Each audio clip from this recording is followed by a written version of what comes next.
Hi, I'm Dick Wagner. Welcome to the Crest Network. Today I want to talk about the good habits of top salespeople. We all have to consider from time to time, how is that salesperson killing it? What are they doing that puts them at the top of their game consistently?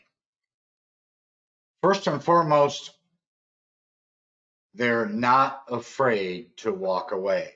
They understand fully that they don't need every prospect, they don't want every prospect, and they can't have every prospect. You have to qualify your prospects, and to qualify them, you need to create a list of the important attributes that you want in an ideal client or an ideal prospect. If they don't fit those attributes, if there are 10 attributes and they fit all 10, they're probably a great potential client. But if they only fit half of those 10 attributes, boy, that's a real flip of the coin. That's a 50-50. And you might really want to put them back on the back burner. You also, and good top selling salespeople, learn how they're not afraid to say, we may not be a good fit. Yeah, we may not be a good fit. It's a soft, polite, safe way to tell them to go climb a tree without being rude or offensive. Not every prospect do we want. And so sometimes you find that out in the interview process, you may have to say, we may not be a good fit. And great salespeople get rid of clients that are not a good fit. If you've got a customer that is an absolute nightmare, you can't make any money on them, you can't deal with them because they aren't happy with anything you do. Those kind of people tend to be sue happy. They want to engage their lawyer at the drop of a hat. They're probably not a good fit. Get rid of them. Over the years, in several different positions I've held, we've had to get rid of clients. We've had to tell them, doesn't sound like we're a good fit. I'm probably not the right person or company for your particular situation. Also, top salespeople know what their key performance indicators are. They track the numbers closely. Top salespeople know how many visits to prospective clients they have to make in a day. Top salespeople know how many phone calls they have to make in a day. They know how many emails need to be sent out in a day. And they hit those metrics consistently, time after time, day after day. That's how they're top performers. Folks, if you can't hit your goals, the chances are really good that you don't know what the required metrics are. Your KPI is crucial to your success. Every week, you need to know how many phone calls it takes, the number of cold visits it requires, the number of lead conversions that it takes. Okay, if it takes in the course of a week 50 cold visits, and you know that you need to convert 50 of those, or you need to convert out of that 50, you need to convert 5, that tells you there's your conversion rate. It also helps you track your closing ratio, and you need to know what the closing ratio is. The number of face-to-face presentations that you need to perform, you need to know that in a given week. The number of completed sales that you have achieved week to date, month to date, even year to date. When your sales coach calls you up or your boss calls you in and says, so how many sales have you made since you started back in February, or you started back in April or in June? You ought to have that number. Top sales performers know exactly what those numbers are. That is the KPI that you should be following. You also need to know details about the industries that you're targeting. In most markets, you should only be targeting typically 1 or 2 verticals at a time. If you're a marketer calling on agents and plumbers, that's probably in most markets about all you can effectively call on. Occasionally, I hear in the smaller markets, I hear of marketers that are also calling on some residential property managers or an occasional fire department.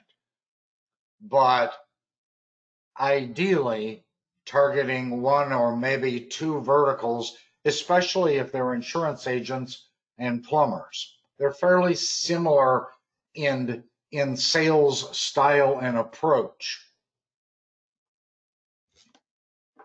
You should be studying those particular targets, those verticals, so that you know details about their industry, details about their company, details about them, their local business climate and challenges. You need to learn the key words or the lingo or the language that they use. I've said this in other trainings, but within the disaster recovery industry, we use the word DHU pretty freely. I've even caught myself over the years telling a customer, yeah, we're going to bring a DHU in here, get it set up. Well, a DHU is a term or a lingo, a language that's specific to the disaster restoration industry. It isn't specific, and the customer doesn't know how it relates to them.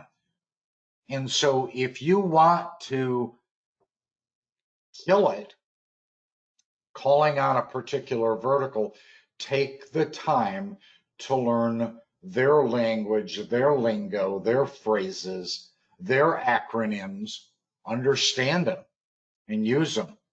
It's no secret. I've taught when you're calling on hotels, one of the most popular lingos or language that the hotel industry uses is heads in beds. It sounds kind of funny to us, but heads in beds is a well-known term used in the hotel or hospitality world. If you're going to call on hotels, you better know their lingo. And there are places on the Crest Network website where you can go and get much of that terminology and those lingo or language terms for each vertical that you're calling on. You also need to understand and know about your client's competitors. You're calling on them, those competitors are their pain, their headache, their issue. You need to know about them. You need to understand about them. You need to know some inside scoop about it so that you can be perceived as extremely valuable. You also need to know what their industry laws, their restrictions, their regulations are, whatever industry you're targeting. You need to know some of that to be credible, to be a top sales performer. You also ought to connect with their vendors, with their salespeople, and sometimes even their clients. It gives you a much broader understanding of your target client and puts you at the top of your game. You ought to know a lot about their industry. I put some magazine covers on the screen here. They're primarily plumbing magazines. If you're calling on plumbers, I'm going to ask you this really tough question. How many of you watching this subscribe to any one or two or three or all five of these? I'm willing to guess that the chances are that very, very few of you subscribe to even one, because you're not a plumber. And so you really don't want to sit there with your eyes glossing over trying to read a plumber magazine, an industry magazine about plumbing, because that's not your core. Well, if you're going to call on plumbers, it better be one of those things that you are knowledgeable about and can speak about.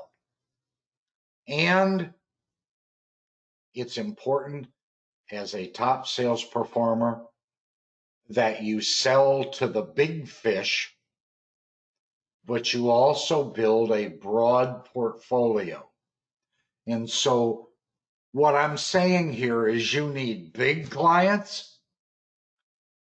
This picture on the left is a big plumber. You also need plumbers like the person or the picture on the right. This is a mom and pop, well, truly a mom and pop plumbing company.